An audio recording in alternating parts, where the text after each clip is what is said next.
Greater Israel का concept आज से 100 साल पहले पेश किया ज़ायनिस्ट ने। सही। ज़ायनिस्ट जो है वो यहूदियों में से भी वो कैटेगरी है कि जो साम्राज्य जहन और साम्राज्य जनाब प्लान्स रखती है पूरी दुनिया में। अच्छा, इन ज़ायनिस्ट ने ग्रेटर इसराइल का जो कंसेप्ट दिया उसमें क्या क्या इलाके आते हैं? उसमें शाम है, उसमें इराक है आधा, उसमें पूरा लेबनान है, उसमें पूरा उर्दन है, उसमें पूरा फ़लस्तीन है, उसमें पूरा इसराइल है और उसमें आधा सऊदी अरब है। सही।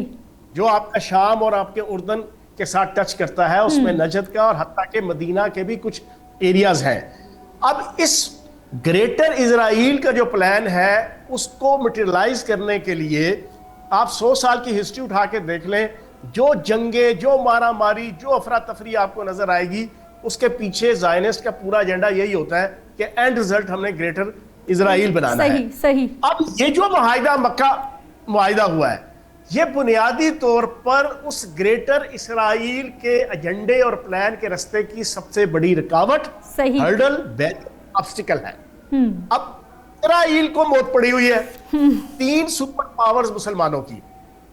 पाकिस्तान वाहिद एटमी ताकत, सऊदी अरब वाहिद जनाब फाइनेंशियल पावर, टर्की जनाब एक सुपर पावर है, उसका एक पूरा बैकग्राउंड है, बिल्कुल। मुसलमानों की सुपर पावर्स इकट्ठी हुई तो भाई दुख किसको होगा? किसी को नहीं होगा। पाकिस्तानियों में तो किसी को नहीं होगा। जिसके अंदर पाकिस्तान का हमीर है उसको तो नहीं होगा। जिसके अंदर हरमैन शरीफैन और मक्का और मदीना की मोहब्बत है उसके अंदर तो नहीं होगा। लेकिन उसके बावजूद जो इजराइल के टुकड़ों पे पल रहा होगा, मोसाद के टुकड़ों पे पल रहा होगा, इंडियन रॉ के टुकड़ों पे पल रहा होगा या ईरानी एस्टेब्लिशमेंट के टुकड़ों पे पल रहा होगा, वो बोलेगा। और वो बोल रहा है। अल्लामा जवाद की तरह के बैड करैक्टर के जो पिछले कई माह से हर किस्म की नेगेटिविटी अपने फिरके के आड़ में वो कर रहे थे, वो सारे के सारे एक्सपोज हो रहे हैं। क्यों? वो भाई वो ईरान से फंडिंग उनको मिलती है। ईरान की फंडिंग की वजह से उनके अदारे कायम, उनका घर कायम, उनका खानदान कायम, उनकी रोजी रोटी, उनके मौज मेले।